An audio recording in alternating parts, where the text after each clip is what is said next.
Hello, welcome to Telugu capital TV. నేను మీ రవి. ఈ రోజు మనతో ఏపీ ఆర్జేసీ రిటైర్డ్ ప్రిన్సిపల్, ప్రజావాణి పార్టీ ఫౌండర్, నేషనల్ ప్రెసిడెంట్ ప్రముఖ లింగిడి వెంకటేశ్వర్లు ఉన్నారు. నమస్కారం సార్. నమస్కారం అండి. సార్, ప్రజావాణి పార్టీ అసలు ఎందుకు స్థాపించారు? దీని లక్ష్యం ఏంటి? మొదటగా తెలుగు క్యాపిటల్ టీవీ ఛానల్ని ప్రారంభించినటువంటి వ్యవస్థాపకులకి, అందులో పనిచేసేటువంటి వ్యక్తులు, మీ అందరికీ కూడా మొదటగా నమస్కారాలు. అలాగే ఈ ఛానల్ని ఫాలో అయ్యేటువంటి అభిమానులకి, ప్రేక్షకుల అందరికీ కూడా హృదయపూర్వక నమస్కారాలు. నా పేరు లింగిడి వెంకటేశ్వర్లు, మాది సూర్యాపేట ప్రాంతము.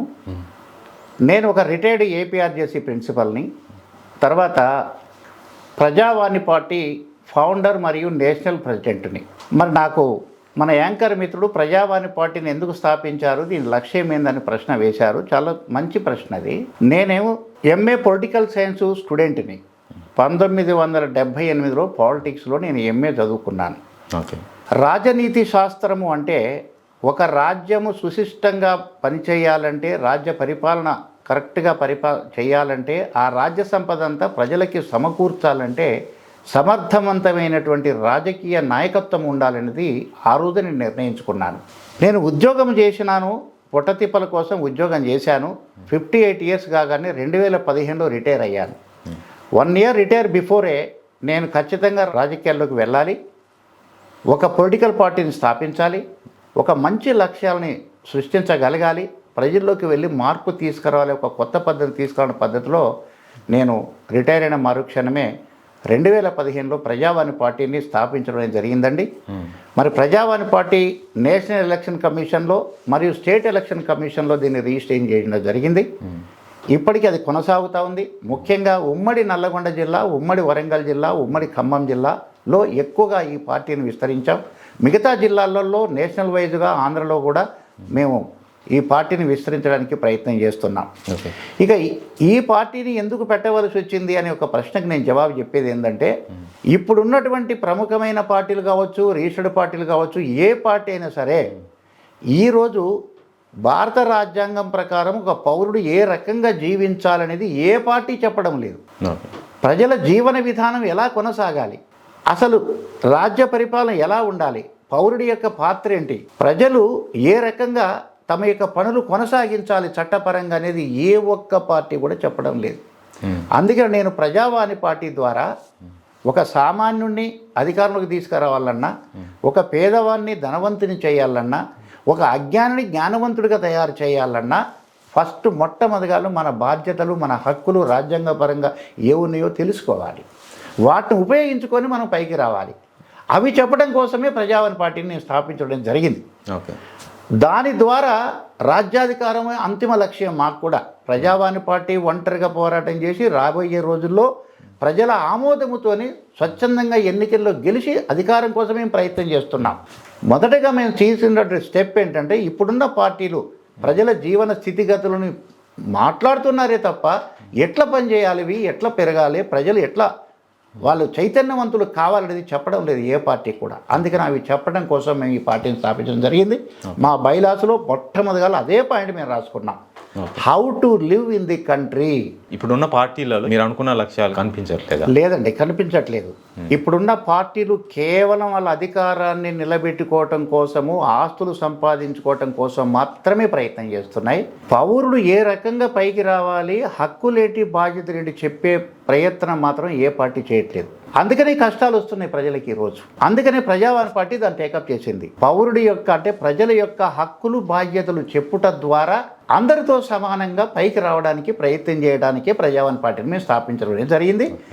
ఈ పార్టీలు మాత్రం ఇప్పుడున్న మీరు అధికారంలో ఉన్న కాంగ్రెస్ పార్టీ కావచ్చు, మెయిన్ పార్టీ బీజేపీ కావచ్చు, బీఆర్ఎస్ కావచ్చు, ఇతర పార్టీలు కావచ్చు, ఏ ఒక్క పార్టీ అయినా ఎక్కడైనా గ్రామీణ ప్రాంతాల్లో కానీ పట్టణ ప్రాంతాల్లో కానీ సమావేశాలు పెట్టి ఇగో ప్రజలు ఇలా జీవించాలి, మీ హక్కులు ఇవి, బాధ్యతలు ఎక్కడైనా చెప్పిన సంఘటనలు ఉన్నాయా మీకు వచ్చినా మీ దృష్టికి? ప్రస్తుతం కాంగ్రెస్ పార్టీ రేవంత్ రెడ్డి ప్రభుత్వం నడుస్తుంది, దీని మీద మీ ఒపీనియన్ ఏంటి? ఇప్పుడు రేవంత్ రెడ్డి ప్రభుత్వం అసలు కాంగ్రెస్ పార్టీ అధికారంలోకి వస్తుందని వాళ్ళు అనుకోలేదు, ఎవరు అనుకోలేదండి.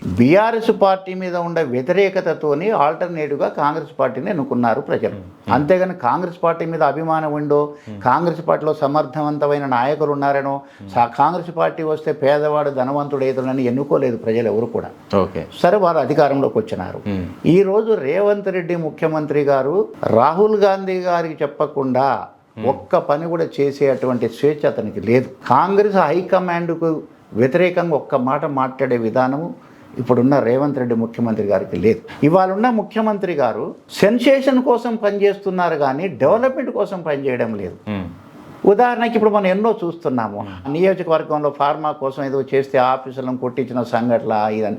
ఇంత సెన్సేషన్ అవసరం లేదు ఆయనకి, కానీ ఆయన ఎంచుకున్నది సెన్సేషన్ విధానమే ఎంచుకున్నాడు. దీనివల్ల ఏదో లబ్ధి పొందాలనుకుంటున్నాడు కానీ మైనస్ అవుతుంది ఇలా కాంగ్రెస్ పార్టీ. ప్రస్తుతం ఇప్పుడు హైదరాబాద్లో హైడ్రా నడుస్తుంది, దాని మీద మీ ఒపీనియన్ ఏంటి మరి? ఈ హైడ్రా సిస్టమ్ ఈజ్ గుడ్, అందులో మేము వ్యతిరేకించడం లేదు. హైడ్రా రావాలి, అక్రమ నిర్మాణాలని తొలగించాలనే దాంట్లో ఎటువంటి ఎవరికి అనుమానం లేదు. ఎందుకంటే తప్పు చేసిన వాడిని ఎప్పుడైనా సెట్ చేయాలి, అది ఫండమెంటల్ ప్రకృతిలో ఉండేటువంటి అంశమే.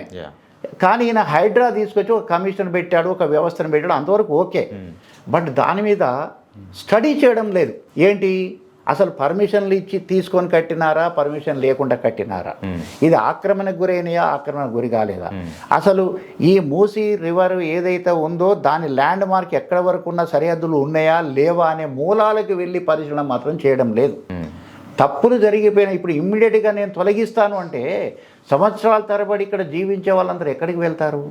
అందుకని మొట్టమొదటిగా రేవంత్ రెడ్డి గారు హైడ్రా విషయంలో హైడ్రా పనిని ఓకే, కానీ వాళ్ళు ఇప్పుడు చేసే సిస్టమ్ ఉంది చూసారా, ఆ సిస్టమ్ తప్పు. ఒక సెన్సేషనల్ అడ్మినిస్ట్రేషన్ కోసమే ప్రయత్నం చేస్తున్న రేవంత్ రెడ్డి, కానీ నిజంగా హైడ్రా ద్వారా న్యాయం చేద్దాం, మూసిని సుందరీకరణ చేద్దాం, లేదా ఇంకేదో చేద్దాం అని మాత్రం రేవంత్ రెడ్డి గారికి లేదు, కాంగ్రెస్ పార్టీకి కూడా లేదు.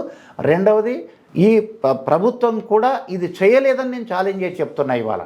ఎందుకంటే మొట్టమొదటి దుందుడుకగా పోయారు కదా, ఇప్పుడు తగ్గారు కదా. ఇప్పుడు ఏమంటున్నారు, నిన్న మొన్న వార్తలు ఏమంటున్నారు, కేవలం మేము ఎక్కడైతే ఆక్రమణకు గురైనాయో అక్కడే మేము వేలు పెడుతున్నాం, లేకుంటే లేదని చెప్తున్నారు కదా. అంటే డౌన్ఫాల్ స్టార్ట్ అయిపోయింది కదా వాళ్ళకు. ఇంకో 4 రోజులు అయితే వీళ్ళు హైడ్రాను మూసుకుంటారు. అంత ధైర్యం లేదు వీళ్ళకి, అంత ధైర్యం లేదు. అటువంటి ధైర్యం చేపట్టాలంటే ముందు కాంగ్రెస్ పార్టీ ప్రభుత్వ విధానం పారదర్శకంగా ఉండాలి. నిజంగా హైడ్రా రావాలి, నిజంగా ప్రజల్లో మార్పు తీసుకోవాలంటే ప్రజావాణి పార్టీ అధికారంలోకి రావాలి. ఈ కార్పొరేట్ల పరిపాలనతోని ఈ ట్రెమెండస్ చేంజెస్ మాత్రం రాష్ట్రంలో రావు. టీఆర్ఎస్ పార్టీ ఏదైతే ఉందో దాని మీద వ్యతిరేకతతో కాంగ్రెస్ను గెలిపించింది అని చెప్పేసి అంటున్నారు. ఎందుకు వ్యతిరేకత వచ్చింది అసలు? ముఖ్యంగా బీఆర్ఎస్ పార్టీలో వ్యతిరేకత రావడానికి చదువుకున్న విద్యార్థులండి, మెయిన్గా చదువుకున్న విద్యార్థులు. ఎందుకంటే ఆయన గారు 10 సంవత్సరాల పరిపాలన, 12 సంవత్సరాల పరిపాలన ఉంటే ఉద్యోగాలు ఇవ్వలేదండి. మెయిన్గా ఆయన చేసిన పొరపాటు ఏంటంటే ఉద్యోగాలు ఇవ్వలేదు. రెండోది ఏంటంటే కొన్ని ఉద్యోగాలు ఇచ్చినా అవి అరకొర ఉద్యోగాలు, ఏది అవుట్ సోర్సింగ్ అని, కాంట్రాక్ట్ సిస్టమ్ అని ఇచ్చారు. మరి ఇలా చదువుకున్న యువత, భవిష్యత్తును నిలబెట్టేటువంటి యువత, వాళ్లకు మనం ఉద్యోగాలు ఇవ్వకపోతే ఖాళీలు ఉండి కూడా ఖాళీ లేకపోతే అనుకోవచ్చు. దానితోనే యూత్లో మెయిన్గా వ్యతిరేకత వచ్చేసింది. అదొక భాగం. రెండోది ఏంటంటే తన ఇష్టమైన పెంపుడు కూతురు రైతు బంధు అనేది ఒకటి ఉందండి. రైతు బంధు అంటే ఏంటి? విచ్చలవిడిగా డబ్బులు దానం చేయడమే కదా. ఒక లిమిటెడ్ అనేది ఏమైనా పెట్టాడా దాంట్లో? 100 ఎకరాలు ఉన్నోడికి డబ్బులు ఇస్తుంది, 1/2 ఎకరం ఉన్నోడికి డబ్బులు ఇస్తుంది, 10 గుంటలు డబ్బులు ఇస్తుంది. 100 ఎకరాలు ఉన్నోడికి డబ్బులు అవసరమానండి? అసలు వాళ్ళు వ్యవసాయాలు చేస్తున్నారండి? వాళ్ళు అసలు ల్యాండ్ మీద ఉన్నారండి? వాళ్ళు అసలు ఎవడో కౌలుకు చేస్తుంటాడు వీళ్ళ ల్యాండ్. అటువంటి వాళ్ళకి డబ్బులు ఇవ్వటము తప్పండి.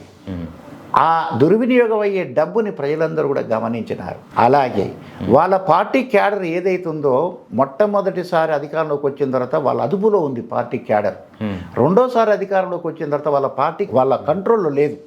ఎవరికి దోచినట్టు వాడు సర్పంచ్ మొదలుకుంటే, ఎంపీడీసీ మొదలుకుంటే, జడ్పీసీ మొదలుకుంటే గ్రామాల్లో ఎక్కువ దోచుకోవడాలు, అవినీతి చేయడం ప్రారంభమైంది.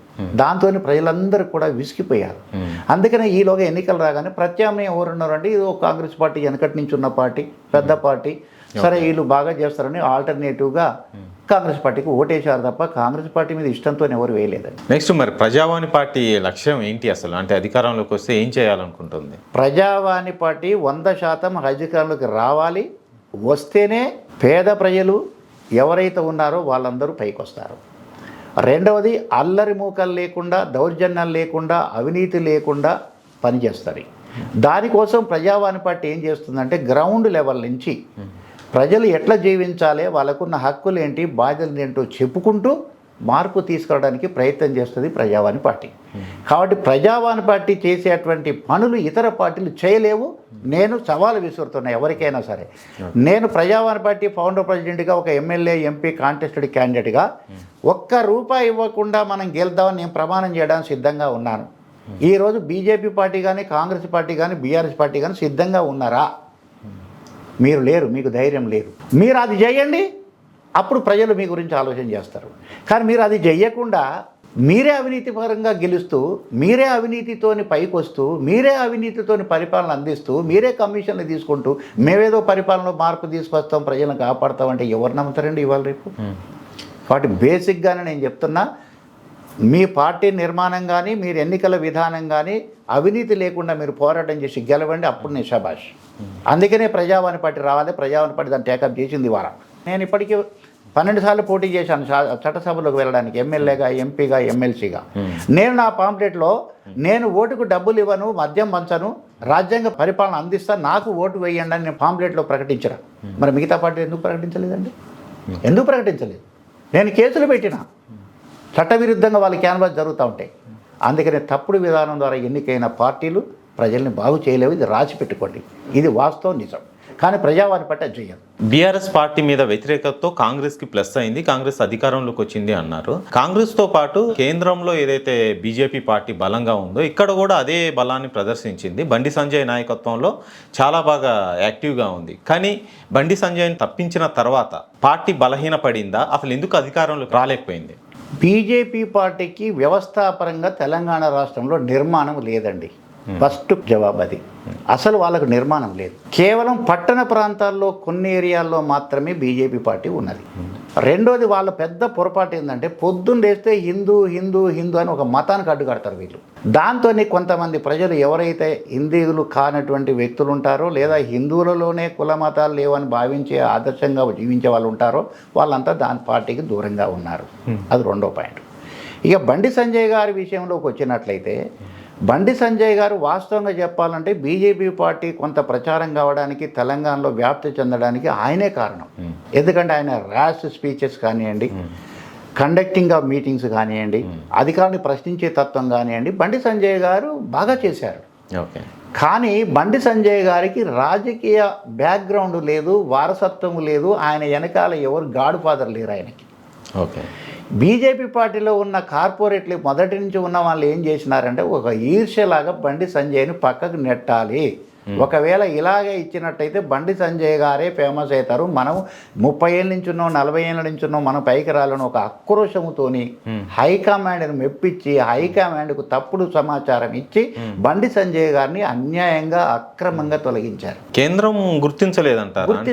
రాజకీయాల్లో ఎట్లుంటుందంటే అందరి లక్ష్యము అధికారం కావాలని ఉంటుందండి. ఇప్పుడు బండి సంజయ్ గారిని సపోర్ట్ చేస్తే ఇక్కడ ఉన్న పాత బీజేపీ లీడర్లు అందరూ కూడా దూరం అయిపోతారండి. ఒక్కని కోసం అందరిని వదులుకోవడానికి పార్టీ సిద్ధంగా లేదు. అందుకని ఒక్కరినే బలిపెడదామని దానికి పూడ్చడానికి ఏం చేసినారంటే బండి సంజయ్ గారికి పార్టీ నేషనల్ సెక్రటరీ ఇచ్చేసి, తర్వాత మళ్ళీ ఎంపీ టికెట్ ఇచ్చేసి వాళ్ళ మినిస్టర్ ఇచ్చారు ఆయన చేసిన అన్యాయం కోసం, సెంట్రల్ మినిస్టర్ కోసం. అందుకని ఇది బీజేపీ పార్టీలో ఉన్న అనేక మంది కుట్ర ఫలితమే బండి సంజయ్ గారిని తప్పించారు. బీజేపీ పార్టీ ప్రస్తుతం ఇప్పుడు మళ్ళీ ఇక్కడ అధ్యక్షుడు ఎవరు అనేది ఇప్పుడు జరుగుతుంది చర్చ. అంటే ఇందులో రేస్లో ఒక 4-5 నేతలు ఉన్నారు. ఇప్పుడు ఎవరికి వచ్చే అవకాశం ఉంది? మళ్ళీ ఇప్పుడు ఉన్న కిషన్ రెడ్డి గారు ఫస్ట్ ప్లేస్లో ఉంటారు, అందులో ఏం అనుమానం లేదు. లేదా కిషన్ రెడ్డి గారికి ఆమోదమైనటువంటి వ్యక్తి ఉంటాడు అంతే. ఎందుకంటే కేంద్రంలో ఉన్న వాళ్ళు కిషన్ రెడ్డి గారిని కాదని ఈ తెలంగాణలో అడుగు పెట్టలేరు, వాళ్ళు లేరు, అంత బలమైన నాయకుడు ఇంకోరు లేరు. రెండోది, మంచికో చెడుకో కిషన్ రెడ్డి గారు మొదటి నుంచి ఆ బీజేపీని పట్టుకొని ఉన్నాడు, గెలిచాడు, చేశాడు, సెంట్రల్ మినిస్టర్ అండ్ ఎన్నో అయినాయి. తర్వాత పార్టీ కూడా అబ్జర్వర్గా ఎన్నికలప్పుడు పంపిస్తుంది, ఆయనకు చాలా వెయిట్ ఇచ్చారు, రెండోసారి మినిస్టర్ అయ్యాడు. కాబట్టి ఆయన కాదని వేరే వాళ్ళకి ఇవ్వలేరు. సామాజిక వర్గంగా చూసినా కూడా వాళ్ళ సామాజిక వర్గం బలంగా ఉంది, అన్ని పార్టీలలో ఉంది వాళ్ళ సామాజిక వర్గము, ఈ ఒక్క పార్టీలోనే కాదు. కాబట్టి వాళ్ళకు సంబంధించిన వ్యక్తులే అవుతారు. బండి సంజయ్ గారు, బండి సంజయ్కి సంబంధించిన వ్యక్తులు గారు, ధర్మపురి అరవింద్ గారు, లేకపోతే ఇంకా ఈ మధ్యలో కొత్తగా ఎన్నికైన ఎంపీలు కూడా ఉరకారు. అది ఫైనల్. రెండవది, ఎవరైనా ఇటువంటి మార్పు వస్తే మళ్ళీ ఆర్ఎస్ఎస్ వాళ్ళు అడ్డుపడతారు దీంట్లో. ఆర్ఎస్ఎస్ వాళ్ళు ఉంటారు, బ్యాక్గ్రౌండ్ మొత్తం బీజేపీలకు ఆర్ఎస్ఎస్ వాళ్ళే ఉంటారు. ఇలా నరేంద్ర మోడీని కంట్రోల్ చేసేది కూడా వాళ్ళే. అందుకని ఆర్ఎస్ఎస్ అడ్డుపడి వాళ్ళకి ఇష్టం ఉన్న వ్యక్తిని పెట్టుకుంటారు తప్ప ఇటువంటి వాళ్ళు ఎవరు పెట్టరు. ప్రస్తుతం తెలంగాణలో బీసీ నాయకత్వాన్ని ప్రజలు వ్యతిరేకిస్తున్నారా, లీడర్స్ వ్యతిరేకిస్తున్నారా? ఎందుకు అధికారంలోకి రావట్లేదు వీళ్ళు? అసలు నాయకత్వానికి బీసీ, ఎస్సీ, ఎస్టీ, ఓసీ అని ఏంటండి నాకు అర్థం కావట్లేదు. అసలు నాయకుడు అంటే ఎవరండి? సమర్థమైన వ్యక్తి నాయకుడు. ఆయన ఓసీ కావచ్చు, ఎస్సీ కావచ్చు, ఎస్టీ కావచ్చు, బీసీ కావచ్చు. కానీ ప్రత్యేకంగా బీసీ వాదం, ఎస్సీ వాదం, ఎస్టీ వాదం, ఓసీ వాదం, ఈ వాదాలు ఎవరి కోసం అండి? ఇవి నడుస్తాయా? ఇప్పుడు మన చరిత్ర చెప్తలేదా? ఎంతమందో ఇప్పుడు కృష్ణయ్య గారిని చూసుకొని బీసీ పెట్టేసి 40 ఏళ్ళ నుంచి నడుపుతున్నాడు. బీసీలకు రాజ్యాధికారం వచ్చిందా? మందకృష్ణ మాదిగ గారు ఎస్సీలోని ఏదోదో పెట్టాడు, వచ్చిందా? అధికారం వచ్చిందా? వస్తుందని మీరు అనుకుంటున్నారా? ఇది తప్పండి.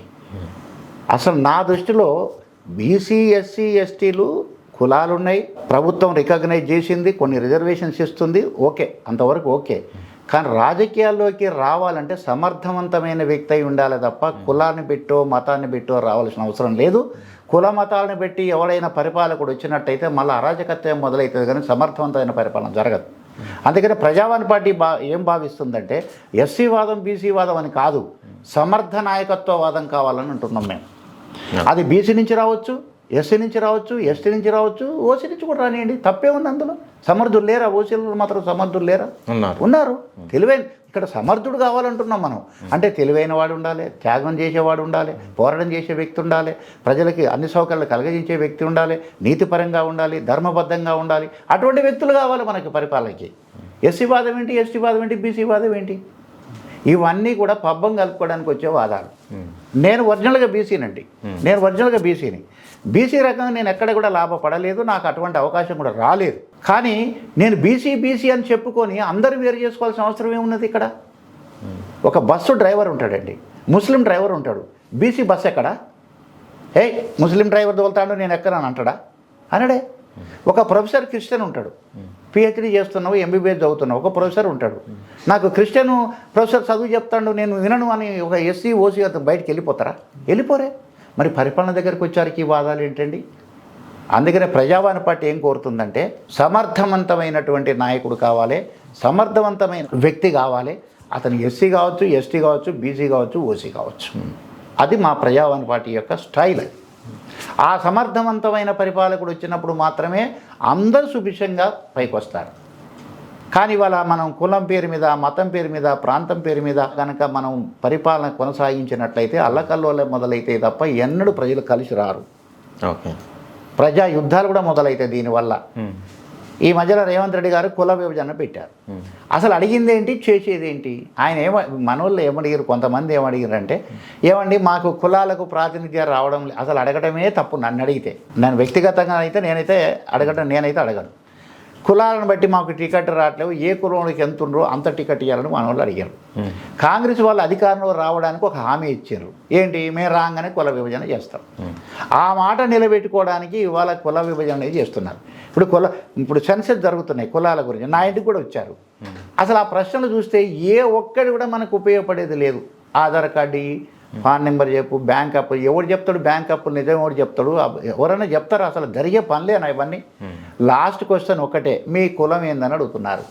ఇక అది రాసుకొని పోతారు వాళ్ళు. పోసుకొని పోయినంత మాత్రాన అవన్నీ ఇంప్లిమెంట్ అవుతాయా? ఇప్పుడు రేవంత్ రెడ్డి గారు అధికారంలో రాగానే ప్రజాపాలన నేను అప్లికేషన్ తీసుకుంటున్నాను 200 కోట్లు బడ్జెట్ కేటాయించి, పాంప్లెట్ వేయించేసి, కరపత్రాలు వేయించేసి, స్పెషల్ టీమ్స్ పెట్టేసి అప్లికేషన్ తీసుకుండు. ఒక్కడని వచ్చింది ఆ ప్రజాపాలన పెట్టుకున్న దరఖాస్తు, ఆ ఎడిపోయినవి కూడా తెలియదు. మళ్ళీ ఇప్పుడు కులం స్టార్ట్ అయింది. అందుకనే నేను ఏమంటున్నానంటే ఇక్కడ బీసీ, ఎస్సీ, ఎస్టీ, ఓసీ అని కాదు, ఎఫిషియంట్ లీడర్ షుడ్ కమ్. వాడే ఈ రాష్ట్రాన్ని పైకి తీసుకుపోగలడు.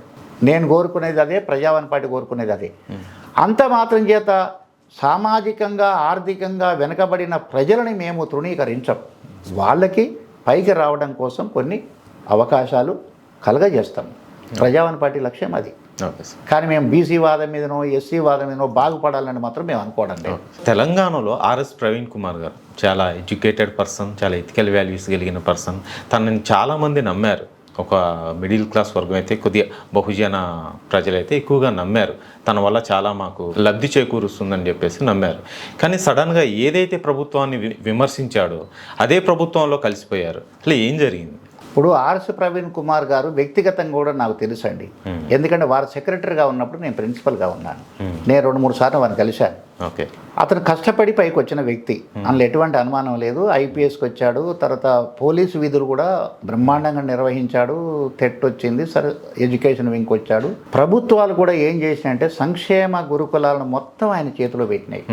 అతను కూడా ఏం చేసినాడంటే ఒక చేంజెస్ తీసుకురావడానికి బాగా భోజనాల సప్లై అయితేంటి, లేకపోతే స్టాఫ్ రిక్రూట్మెంట్ అయితేంది, ట్రాన్స్ఫర్ రకరకాలుగా చేశాడు. సరే కొన్ని లాఫుల్గా చేశాడు, కొన్ని అన్లా కూడా చేశాడు. సరే అంత డెప్త్ మనం పోవాల్సిన అవసరం లేదు. అప్పుడైతే 100% బీఆర్ఎస్ పార్టీకి, కేసీఆర్ గారికి అది ఆయన ఉద్యోగంలో ఉన్నప్పుడు సహకరించిండు, ఆయన చేసిండు. మరి రాజకీయాలకు ఎందుకు రావాలని వచ్చిందో కానీ వచ్చాడు. సరే రావడం తప్పు లేదు, రిజైన్ చేసి వచ్చాడు. రావడం ఒక మేధావతను, ఒక ఐపీఎస్ ఎట్లా ఆలోచన చేయాలి, ఆయన ఒక సమర్థవంతమైన నాయకుని కోసం ఆలోచన చేయాలి. కానీ ఆయన రికగ్నిషన్ కోసం ఏం చేసినాడంటే నా సామాజిక వర్గము ఇంకా వెనకబడ్డ సామాజిక వర్గానికి నేను వెళితే నాకు బ్రహ్మరథం పడతారని ఒక ఓవర్ ఎక్స్పెక్టేషన్ వేశాడు ఆర్ఎస్ ప్రవీణ్ కుమార్. ఏం చేసినాడంటే బీఎస్పీ పార్టీ అనే దాంట్లో చేరాడు. చేరిన తర్వాత ఆ బీఎస్పీ పార్టీ ఇక్కడ లేదు కాబట్టి సరే బీఎస్పీ పార్టీ కూడా డెవలప్ అవుతుందనే ఉద్దేశంతో ఆ మాయావతి గారు వాళ్ళందరూ ఏం చేశారంటే వీరి చేతిలో పార్టీని పెట్టారు.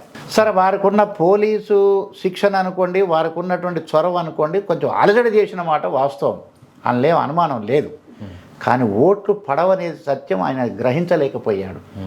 ఎందుకంటే గతం నుంచి బీసీ వాదము, ఎస్సీ వాదము, ఎస్టీ వాదముతో పోరాటం చేసిన నాయకులు ఎలా ఫెయిల్ అయ్యారో అతను తెలుసుకోలేకపోయినాడు.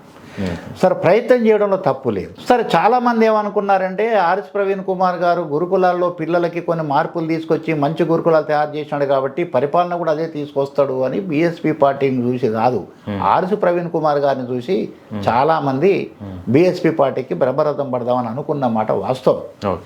కానీ ఎన్నికల దగ్గరకు వచ్చారు ఓట్లు పడ్డాయా? పడలే. ఇప్పుడు సూర్యాపేట నియోజకవర్గం నాదండి. నేను ఇప్పటికీ 2 సార్లు పోటీ చేశాను అక్కడ ఎమ్మెల్యేగా. First Aam Aadmi party ticket మీద బీఫార్ మీద పోటీ చేసిన, రెండోసారి నా పార్టీ టికెట్ మీద నేను పోటీ చేసిన. అక్కడ ఫస్ట్, సెకండ్, థర్డ్ ఎవరు వస్తున్నాయి ఓట్లు అంటే అదే క్యాండిడేట్లు, అదే ఓసీ క్యాండిడేట్గా వస్తున్నాయి.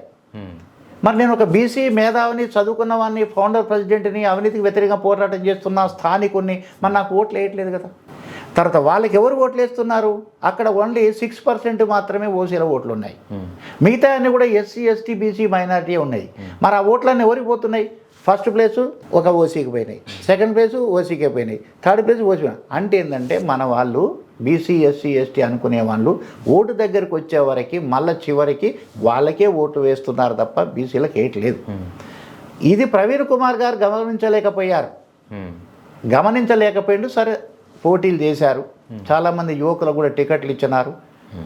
ఆయన కూడా స్వయంగా కాగజ్ నగర్లో పోటీ, అసలు కాగజ్ నగర్ ఎంచుకోవడం తప్పు ఆయన, ఎందుకంటే అది మారుమూల ప్రాంతం, ఆయనకు పరిచయం లేని ప్రాంతం. కొంతమంది ఆయన స్వారు అని కొంతమంది విద్యార్థులు ఉన్నారు అక్కడ, వాళ్ళ ఎంకరేజ్మెంట్ సరే ఏమైందో తెలియదు. కానీ ఒకసారి బీఎస్పీ అభ్యర్థి అక్కడ గెలిచిండు, కోనప్ప అని, బీఎస్పీ పార్టీ నుంచి గెలిచిండు ఆయన. కాంగ్రెస్ పార్టీ వాళ్ళు టికెట్ ఇవ్వకపోతే అప్పుడు ఆయన బీఎస్పీ పార్టీకి పోయి ఆయనను ఏలేశ్వరం మహేశ్వర్ రెడ్డి ఇద్దరు కూడా బీఎస్పీ పార్టీ బీఫార్మలు తెచ్చుకొని గెలిచి మళ్ళీ తర్వాత ఇలా మారారు. ఈయన ఏమనుకుంటుంటే సరే నాకు అక్కడ కొంచెం అవకాశం ఉంటుందని భావించిన మాట వాస్తవం. కానీ మాకు అనుభవం ఉంది ప్రాక్టికల్గా, నేను 10 ఏళ్ళ నుంచి ఉన్నాను కాబట్టి, 12 సార్లు పోటీ చేశాను కాబట్టి ఓటింగ్ సార్లు ఎలా ఉంటుందో నాకు అనుభవం ఉంది. పడవు అని నేను ఆ రోజే చెప్పిన. దాంతో ఏమైందంటే బీఎస్పీ పార్టీకి ఓట్లు పడలేదు, ప్రవీణ్ కుమార్ కూడా ఓడిపోవటం ఖాయం, ఓడిపోయాడు. ఓడిపోయినంత మాత్రాన పార్టీని మారవలసిన అవసరం ఉందా? లేదు, పోరాడాలి. నువ్వు రాగానే నువ్వు ఎందుకు ముఖ్యమంత్రి అవుతావు ఎక్స్పెక్ట్ చేస్తున్నావు? నువ్వు రాగానే ఎమ్మెల్యే అవుతావు ఎట్లా ఎక్స్పెక్ట్ చేస్తున్నావు? నువ్వు ప్రజలు మనల్ని నమ్మాలి కదా, ప్రజలు మనకు ఓట్లు వేయాలి కదా, ఆ ఓపిక లేదు ఆర్ఎస్ ప్రవీణ్ కుమార్. ఇప్పుడు అతను చేరిన పార్టీ కూడా 10 సంవత్సరాల పాటు పోరాటం చేసి అధికారాన్ని తెచ్చుకోవాలి. లేదు ఆయన టీఆర్ఎస్ పార్టీలో రాడు, టీఆర్ఎస్ పార్టీలో కూడా గెలవడు. అవన్నీ ఒట్టి భ్రమలు అవన్నీ కూడా. ఎందుకంటే ఆయన అస్తిత్వం కోల్పోయాడు. ఇవాళ ఆయన ఎవరు నమ్మరు, బీఆర్ఎస్ పార్టీ నమ్మదు, ఇటు రేపు కాంగ్రెస్ పార్టీకి వస్తాడు అనుకుందాం, వాళ్ళు నమ్మరు, ఇంకో పార్టీ నమ్మదు. అందుకనే ఇవాళ ఆర్ఎస్ ప్రవీణ్ కుమార్ నిజంగా లీడర్ కావాలనుకుంటే, నిజంగా ప్రజలు నమ్మాలంటే మంచికో చెడుకో బీఆర్ఎస్ పార్టీ వేయండి కదా, ఇక అందులో ఉండమనండి, ఒక 10 ఏళ్ళు కొట్లాడమనండి, అట్లా ఒక మంచి పేరు తెచ్చుకోమనండి. అప్పుడు ఆయనకి ఏమైనా భవిష్యత్తు ఉంటుంది, కానీ లేకపోతే ఉండదు. కానీ ఆర్ఎస్ ప్రవీణ్ కుమార్ చేసిన పని వలన అనేక మంది ఎస్సీలు, ఎస్టీలు, బీసీలు, మైనారిటీలు, బహుజన వర్గాలు ఎవరైతే ఉన్నారో వాళ్ళు ఇట్లుంటారా మనోళ్ళు అనే స్థితికి తీసుకొచ్చారు. ఇవాళ తప్పది ఆర్ఎస్ ప్రవీణ్ కుమార్ చేసింది. ఇప్పుడు నేను 12 సార్లు పోటీ చేశాను, అన్ని పార్టీలు పిలుస్తున్నాయి, నన్ను రమ్మంటున్నారు, కానీ నేను ఎలా పోవడం లేదు. ఎందుకంటే అవి వద్దనుకునే కదా నేను పార్టీ పెట్టింది. మళ్ళీ పోతే ఎట్లా కుదురుతుంది? ప్రజలు మనల్ని విశ్వసిస్తారా? విశ్వసించారు. కాబట్టి ఆర్ఎస్ ప్రవీణ్ కుమార్ చేసిన పొరపాటు అది. సో ఫైనల్గా మీరు ఈ పార్టీల విధి విధానాలు ఏవి నచ్చక మీరు పార్టీ పెట్టారనుకున్నారు. మీ అధికారంలోకి వస్తే అసలు మీ ఎయిమ్ ఏంటి, ఎలా చూడాలనుకుంటున్నారు? మాకు ఇండియన్ కాన్స్టిట్యూషన్ అనేది మాకు ఫైనల్ అండి. భారతదేశ రాజ్యాంగమే మాకు దిక్సూచి. రాజ్యాంగం ప్రకారం ఎవడి పని వాడు చేయాలి. ఆ పనిని నేను చేపిస్తా, ఎవరి పనిని వాడిని నీతివంతంగా చేపిస్తా. అలా చేస్తే ఆటోమేటిక్గా డెవలప్మెంట్ వస్తుంది. ఓకే. కానీ మనం రాజ్యాంగాన్ని రాసుకొని రాజ్యాంగాన్ని పాటించకుండా రాజ్యాంగ వ్యతిరేకంగా మనం ప్రవర్తిస్తే మాత్రం పైకి వచ్చే పరిస్థితి లేదు, డెవలప్మెంట్ అయ్యే పరిస్థితి లేదు. అందుకని ప్రజలందరికీ నేను విజ్ఞప్తి చేస్తున్నా, నేను ఓపెన్గా చెప్తున్నా, నీతివంతమైన పరిపాలన, రాజ్యాంగవంతమైన పరిపాలన ప్రజావాణి పార్టీతోనే సాధ్యము. ఎందుకంటే నేను ఒక కార్పొరేట్ని కాదు, నేను ఒక భూస్వామిని కాదు, నేను ఒక బ్యాచ్ని పెంచడానికి రాజకీయాలకు రాలే. నేను ఒక ప్రజల్లో మొబిలైజేషన్ తీసుకురావడానికి, మార్పులు తీసుకురావడానికి వచ్చాను నేను. అందుకని నేను ఇవాళ అడ్వకేట్స్ని కానీ, ఎంప్లాయీస్ని కానీ, ఎడ్యుకేటర్స్ని కానీ, యూత్ని కానీ అందరినీ కూడా ఎవరైతే సమర్థులు ఉన్నారో మీరందరూ పాలిటిక్స్లోకి రండి అని మేము ఆహ్వానిస్తున్నాం. రావాలి మీరందరూ. ఓకే. డెవలప్ కావాలంటే డెవలప్ ఎట్లయితుంది? మనం చేస్తే అవుతుంది, చెయ్యంది కాదు కదా. ఓకే. ఇప్పుడు మేము ఒక షెల్టర్ కట్టాం, ఒక బస్ స్టాండ్ కట్టాం, ప్రజలు అక్కడ నిలబడితే, ప్రయాణికులు నిలబడితే ఆ బస్ స్టాండ్కి విలువ వస్తుంది. మీరు నిలబడినప్పుడు ఎవడు ఏం చేస్తాడు దాన్ని? అందుకని నేను I'm inviting all, kindly join in Prajavani party. రాజ్యాంగం బేస్గా మనం ముందుకు పోదాం, రాజ్యాంగం ప్రకారంగా మనం డెవలప్ చేసుకుందాం. ప్రజల జీవన స్థితిగతులు, విధానాలు, వాళ్ళ జీవన పరిస్థితులు అన్నీ కూడా మేము రాజ్యాంగం ప్రకారంగా ప్రజల్లో మార్పు తీసుకొచ్చి, చలనం తీసుకొచ్చేసి మేము మార్పు తీసుకొచ్చాం. Okay sir, thank you sir. మీరు మంచి అభ్యుదయ భావాలతో ముందుకెళ్తున్నారు. మీ పార్టీ అధికారంలోకి రావాలని మనస్ఫూర్తిగా కోరుకుంటూ మా స్టూడియోకి వచ్చినందుకు ధన్యవాదాలు సార్. Thank you. లాస్ట్కి ఒకటే చెప్పదలుచుకున్నా, ప్రజావాణి పార్టీలో అనేక పదవులు ఉన్నాయి. దయచేసి ఇంట్రెస్ట్ ఉన్న వాళ్ళు ఖచ్చితంగా ప్రజావాణి పార్టీకి వచ్చి పదవులు తీసుకొని మీరు స్వచ్ఛమైన పరిపాలన అందించడానికి ముందుకు రావాలని మీ అందరికీ విజ్ఞప్తి చేస్తాను. Okay sir, thank you.